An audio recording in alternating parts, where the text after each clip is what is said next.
ازاي تبدأ من جديد مهما كنت موجوع؟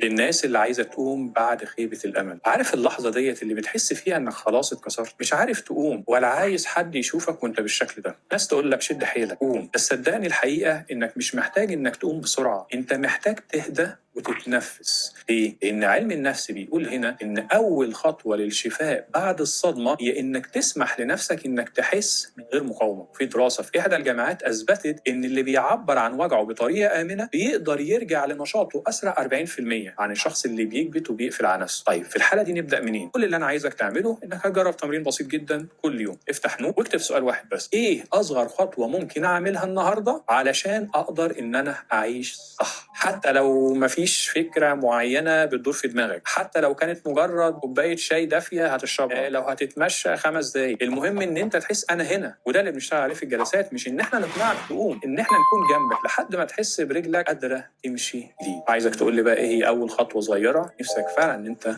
تعملها.